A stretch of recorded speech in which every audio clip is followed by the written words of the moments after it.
Welcome back to the Extra Red Podcast, guys. I'm Josh. I'm Liam. So today, what we're going to go through is overrated and underrated health investments. So you would have seen this, all over social media, friends, family, etc. There's going to be a lot of things that, can be underrated for your health. And then, of course, a lot of things that are going to be overrated for your health. And again, this is going to depend on the person, depend on the situation. So we're going to try and obviously give a bit of nuance here to, are these overrated or underrated for certain types of people? But we want to also give a general overview. Is something worth your money? Is it not? Yeah. And are there better ways to go into a couple of things as well? So I think the first one I want to talk about, and that always gets people fired up, is the cold therapy, the ice baths. This is a good one to start on because, and this goes for the whole podcast we're going to talk about, right? Everyone is on their phone 24/7 and ads pop up for everything, whether it be an e-commerce product that has all these claims and all these fake reviews and AI written comments and everything. And, one person on a podcast who's respected says, ice baths have, this benefit. So everyone goes, I'm going to spend $500 on a cold plunge or $1,000 or however much it may be and do it in the middle of winter. Yeah, it's funny. I reckon most people they might listen to the podcast now, and they'll probably start getting ads for some of the things that we might have talked about as well, which is quite interesting. But I think when it comes to ice baths, there's a lot of research that people say it helps with brown fat and oxidization and things like that. And a lot of the other researchers, a lot of the other researchers now come out. I know Menno, he did one really recently to basically say that they actually increase fat storage potentially. And again, I haven't read through the study, so I'm not going to say it's 100% this or that. But I think if I'm going to put it into a bracket, it would be in the overrated bracket. And that is, basically because of the cost. And I always say to the body, if you're jumping in an ice bath and you get out and you feel good, right? That's because your body's not in a fucking ice bath anymore. That's why you're feeling good. I'm sure there's some research behind some certain things, but I'm not saying, don't do it if you don't want to do it. The one thing you need to be worried about is the hypertrophy response. So if you are training and then jumping in an ice bath, that's going to really blunt that response. So it is not ideal if you're looking to grow muscle, which most of you should be, of course, in the gym. So if you do like it, awesome. If it helps you chill out, awesome. But I would keep it as far away from the training window as possible. And for those reasons, I would classify it as overrated. Yeah, I would too. Honestly, there are some things around the vagus nerve stimulation and sort of mental fortitude and resilience to stress and stuff.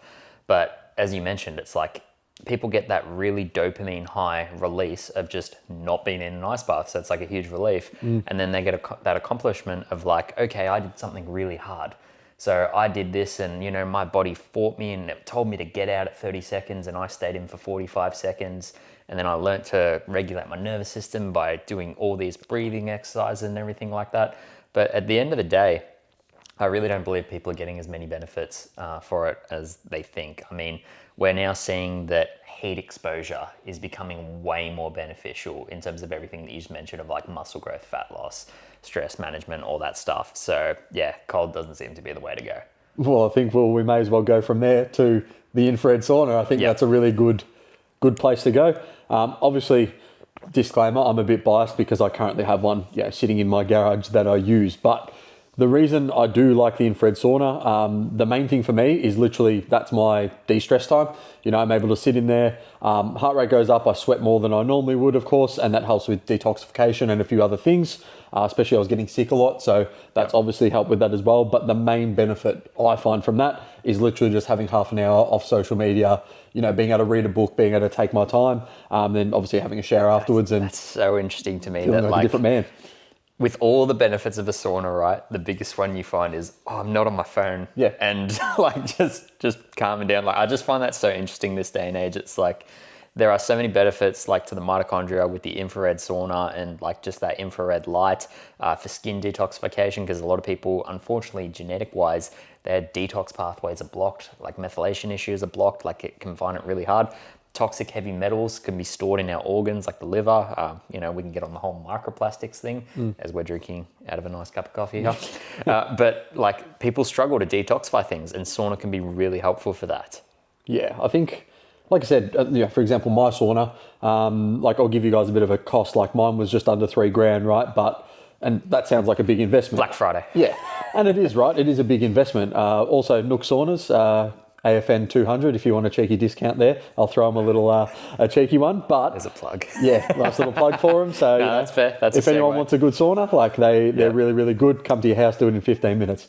But when you talk through these saunas, right, and I've spent the $3,000, right, but what I was doing was twice a week I was going to a different place, spending, $30 to $40 per session and doing the sauna there. Was that City Cave? Yeah, City Cave. Shout out to them because they were fantastic. I went to the same one. In Braybrook, they were very, very good. Might get a partnership going with them soon, so we'll see what I can do there as well. But yeah, really, really good. And same thing, the one thing I like about that was that it still forced me to go, whereas when I had the sauna now in my house, I feel like it's almost too convenient.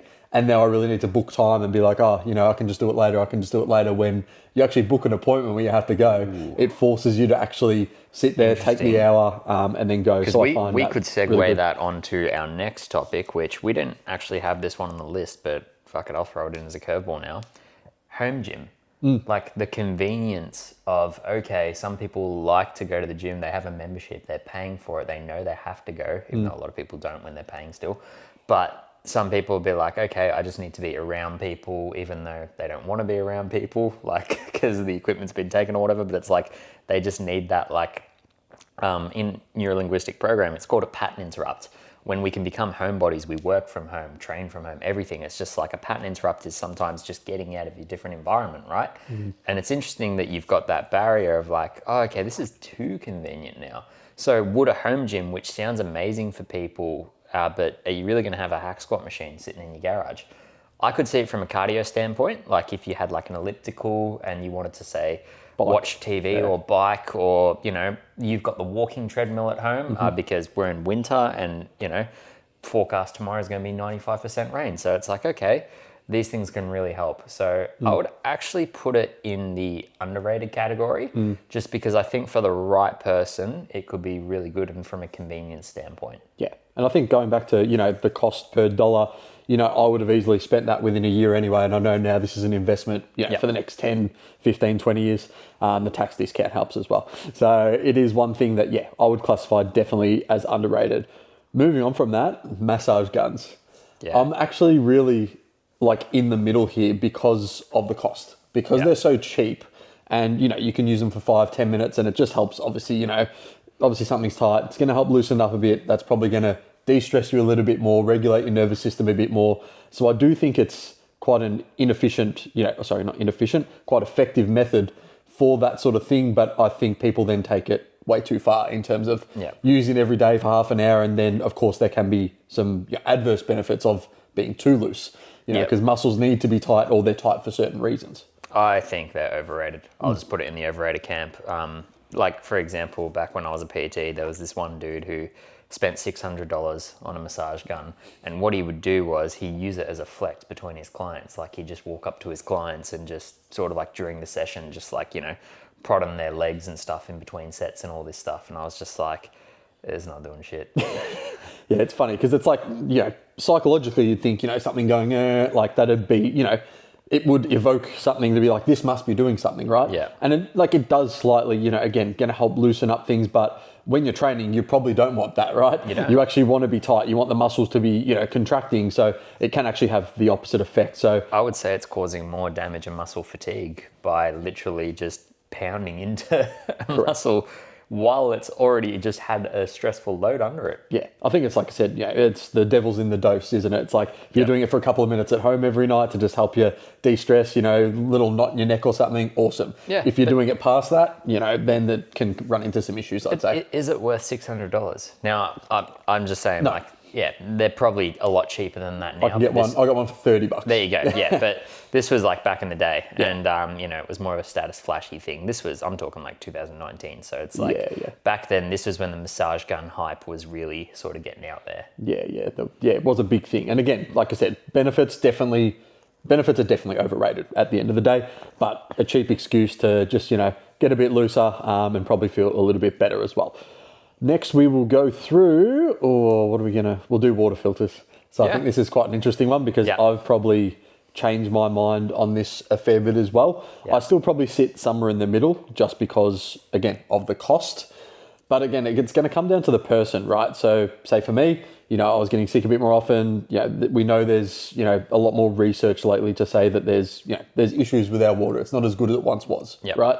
So for me, at the start, it was like, am I going to get, replace my whole water system with filtered water? Probably not. For someone who's like, I need to do this, but they're not drinking 2 liters of water a day, again, not worth it. But for me now, after, doing the training, doing the nutrition, looking for that extra 5%, I would say then it is now become something that's underrated for me, for sure.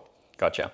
I still think it's underrated just because so many of the health benefits, like we have so many heavy metals, endocrine disrupting chemicals, bacteria, all that stuff. Like think about it. When was the last time you checked your pipes? Never. You never do. And we have like a lot of like stuff that's flushed down the drain or sink or whatever it may be. A lot of copper. This is where copper heavy metal toxicity comes in. When that overloads in our body, we deplete zinc, which is an essential nutrient, and then it affects like our thyroid and everything. And I see this time and time again, drinking honestly pure filtered water, and they're not as expensive as everyone makes them out to be. If you go on this company, it's called Ace Bio, you can get one for $200 and it lasts 6 months. And you just have to buy a little replacement and just do a change every now and then. How much are the replacement filters? They're about like $49.50 around there, not including shipping. But you can, buy multi-packs and stuff. Cool. But the other one is shower filters. People don't think about it, right? But a lot of people are having like, one touchy subject for a lot of men is hair loss. And, if you're getting all those heavy metals and everything in your hair and you find after a shower it's damaging your hair or you're getting flaky skin or a whole bunch of stuff, it's like, try a shower filter. I've got one that I bought from Bunnings. It was like just over $100 and it's infused with vitamin C. And one of my mates is a plumber. Shout out to you, Joel. He installed it for me. But, all these small little investments, it's like, think about it. You're paying $100-something, but you're showering every single day. It's like the trade-off is just a no-brainer for me. And I still think it's very underrated. Yeah. And I think a lot of people that, like I said, it comes down to that cost versus benefit ratio. Some people will get to a point where they're like, I'm not ready to make that cost to benefit yet. Yep. But then as they, continue through their health journey, they go, okay, this is starting to make more sense. How about a mattress? Yeah. A mattress and a pillow. So we can tell a little small story of Josh had to move his life for 2 weeks to our parents' house to look after the dogs while they were away. And he just could not stop talking about how shit the bed was. It was a prison bed. It actually felt like I was sleeping on, like it was so hard. And my girlfriend agreed. She's like, this is like the hardest bed I've ever slept on by a country mile. No idea how my parents do it. Yeah. So shout out to them. But so many people don't realize you spend a third of your life on that bed, on that mattress, on the pillow. So it's like, why wouldn't you get a postural pillow or one that's suited to your neck or one that aligns your spine perfectly? Because it honestly makes the biggest difference. Yeah. I think, like I said, you're sleeping for a third of your life. So, investing in a good mattress, investing in a good pillow, investing in obviously good sleep hygiene, blackout blinds, all those sort of things that are going to help you, recover better and sleep better ultimately are going to enable you to recover better as a human being. So I think that's one we didn't have on the list, but really underrated just in terms of improving sleep quality overall. Yeah, but think about it, like what we touched on at the start of this podcast is like people are just marketed 24/7. Someone goes on a podcast, someone's got sponsors, someone's got all this. So the biggest one you've probably heard of is Eat Sleep. Now, I can't afford to Eat Sleep. They're like mental. They're like $4,000 or something a pod or something. I don't know. Plus, it's a reoccurring subscription. Yeah, reoccurring subscription, just cheeky. like Aura. Fuck you guys. Yeah. But in terms of that, right, like I've heard all the health benefits. If I had the money, I'd get one, right? Like it does seem like there are so many benefits there. But at the same time, it's like I don't have the money and I don't need to make that investment. I've got a king-size bamboo mattress. I've got an Eco's postural pillow and I still sleep like a baby. So it's like, okay, I don't need to make that investment. But I still made an initial investment on my pillow and mattress. Yeah, and I think it's like I said, it's about finding that, the balance again, back to that cost versus benefit ratio, finding something that works, at your level, what you can afford and then what benefit you're going to get out of that as well. So really important to weigh that up. We can segue what we just mentioned about the podcasters and sponsorships and all that stuff into one that's a really popular one, greens powders, because everyone is sponsored by AG1 at the moment. Yeah. And I think, like I said, I think the concept of the greens powder is good overall. Yep. But once you find out, right? Exactly, convenience. Yep. But once you find out what people, what they actually put into it, and it's just more overhyped than what it is, rather than just, eating a few vegetables. I think for a lot of people, it's just an excuse to not eat vegetables and be like, oh, I'll just, drink them. As opposed to, you're going to eat vegetables, you're going to probably digest and absorb them better. Satiation's going to be there rather than drinking them. There's a whole heap of benefits to drinking There's them. Micronutrients, there's digestive enzymes, there's literally, and some people go a little bit woo-woo, but they call it life force stuff, like life force nutrients and life force energy. When people have been really, really sick, they just go on these, certain diets and stuff that's grown from certain soils and ground. The micronutrients is a lot better, but I will say, I went through a phase where I was taking greens powder, empty stomach, mixing ginger every single morning, and I still had gut issues. Then I started eating 250 to 500 grams of veggies a day, and what do you know? They disappeared. And I was like, I'm not constipated anymore. I'm doing a lot better. And so a greens powder wasn't saving me. And I looked at all the ingredients of this stuff. I did my research.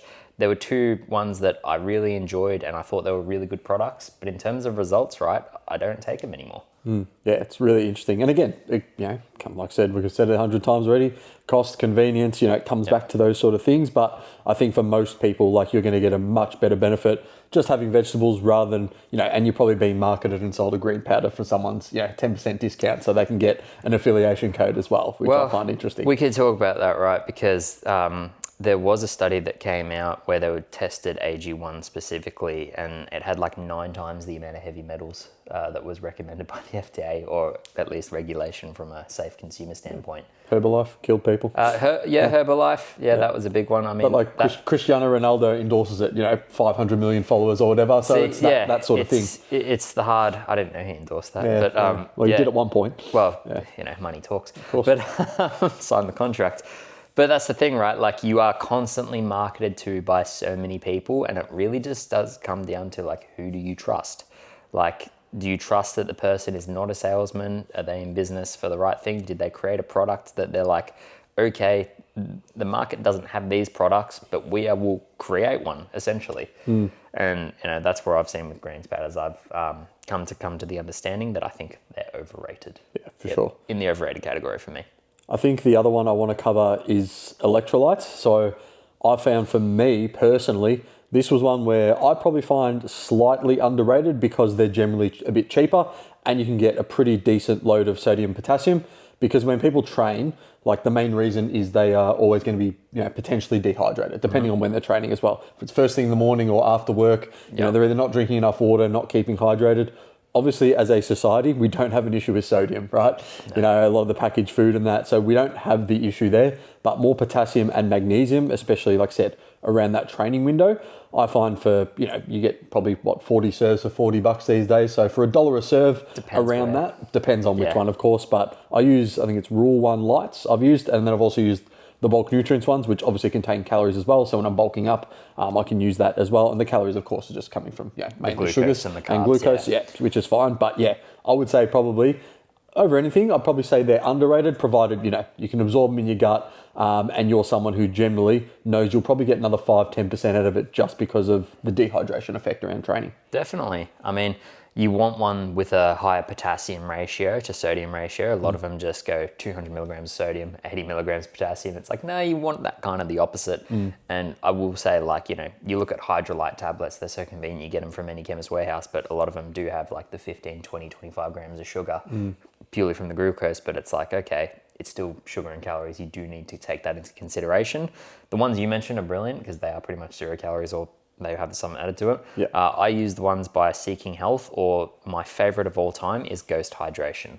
Ghost Hydration, naturally sweetened, tastes amazing. The profile on it is unreal. Yeah, interesting.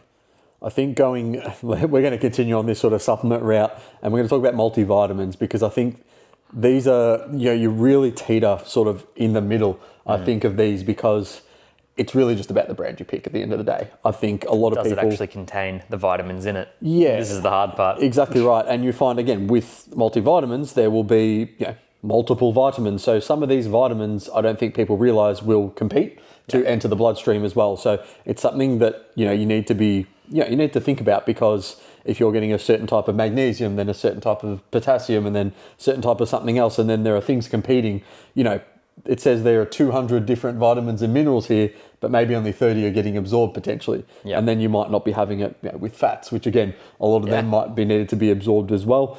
But I think the general, like, was it anything on iHerb pretty good? Like what, Now Foods?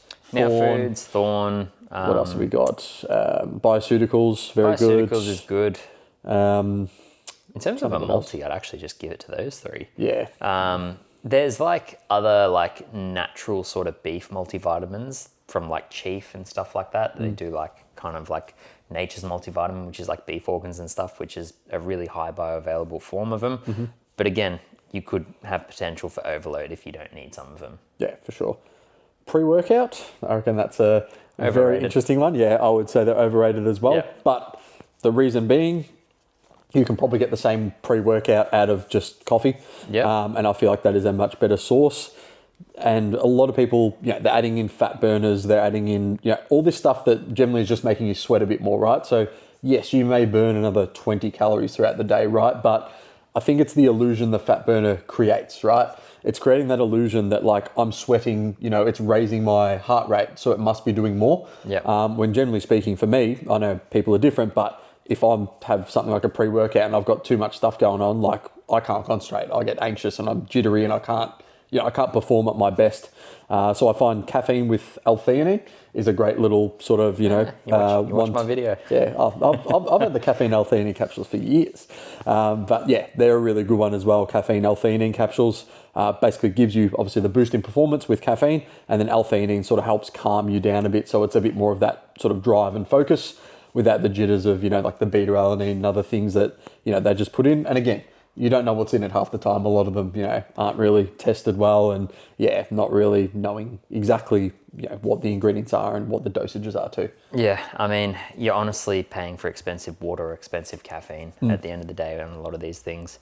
And yeah, some people, honestly, it gives them the shits. Like their stomach can't actually agree with what they're taking. It's a very common thing for someone to be like, had my pre-workout and then I went to the gym and pretty much shat myself straight away 1 second into squats. It's like, there's ingredients in this that will mess you up.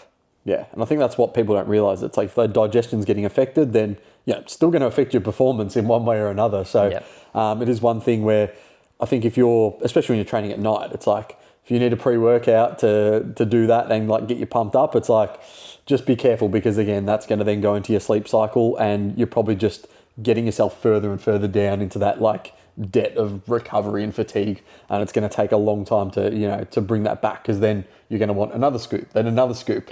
And it's like you're building that tolerance, and then the caffeine gets higher.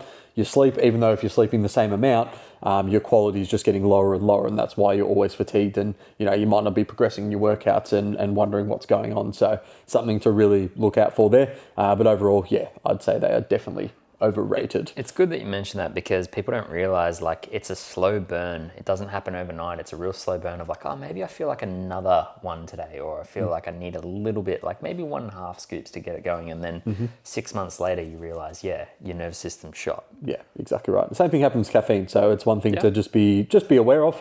Like if you're going from, 2 coffees to 5 coffees, it's like, okay, probably time to pull it back a bit, But if you're having, the occasional second or third coffee, it's like, you're probably fine, again, without, trying to get away from that sleep window. But that's something that I'd definitely say, caffeine would probably be, by itself, very underrated, provided you keep it away from sleep. It's going to help with exercise performance and obviously, mental performance as well.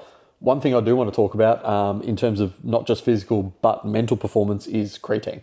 Oh yeah. So I think that's probably the most underrated supplement out there. And like I said, it's not just from that physical.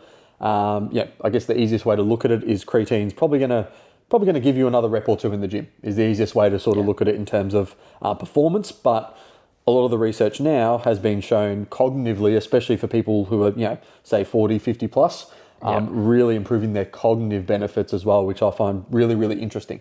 Yeah, and it goes more than just the 5 grams daily, right? Like they're taking up to like 10, 20 grams, and purely for mental acuity, mood, all that stuff, reducing fatigue, they're finding it really, really beneficial. Yeah. And look, it's something we've known for a while, right? Like creatine's been studied for like 50 years. It's probably the most researched supplement on the planet. But at the same time, we're just noticing more and more and more benefits coming out because it continues to be studied. And that's the exciting thing. In 20 years' time, there's probably going to be another benefit that we didn't know about, and we were taking it all along. Yeah. And if you're a vegan vegetarian, I would strongly recommend you jump on creatine, because that's probably going to give you, a massive chunk of what you're missing from an energy, standpoint, micronutrient standpoint, as well with your creatine stores, because they will generally be a lot lower just from not eating meat. So I think, you guys doing that, you'll probably feel like a massive difference, like someone's giving you a shot of vitamin B and you're just like up and ready to go. I'd say after using creatine for a week, I've had clients, same thing, vegetarian, use creatine for a week, and they just feel like different people. Yep. Beautiful. And we could also segue it into what we mentioned before about pre-workouts and caffeine and stuff. If you are training and you don't have much food in your system, creatine can really help with that pre-workout. Sure. What's your pre-workout concoction again? Honey? So it's honey, banana, creatine, and coffee. Yeah. And if you want, you can literally just get like 200 mils of water and actually just blend it all up. Not the coffee in there as well. Like you can have that separately, but a little bit of creatine, banana, honey, blend it up and then just down it. Because look, if you're waking up at 5 a.m, the last thing you want to do is sit there and just chew away at a banana or anything like that. Like I find, just from pure digestibility standpoint and convenience sake, you just quickly blend it. Yeah, it's funny. I did like this last Saturday, like every Saturday I train pretty much fasted, but I actually bought the honey and I was like, put a teaspoon in and I just mixed it into my double shot. There you go. And it was funny, like I had that with obviously electrolytes as well when I was doing my workout, but I feel like I did feel quite a noticeable difference. Yep. If you track your weight, you realize the numbers just don't lie, because then you're like, oh my God, what the hell? I went up like 2 reps on this. Feel good today. Yeah. It's funny how that works. Anything else that we need to cover? No, I think we've covered quite a bit. Yeah. Perfect, guys. Well, that'll give you a really good understanding into, what we think is overrated, what we think is underrated, and then what we think is actually, worth your time when it comes to these health investments and supplements and things like that, guys. But again, if you have any questions, make sure you shoot myself a DM at Action Fitness Nutrition or Liam at Coach Liam C. Murphy. But until next time, guys, we'll see you in the next podcast. See you guys.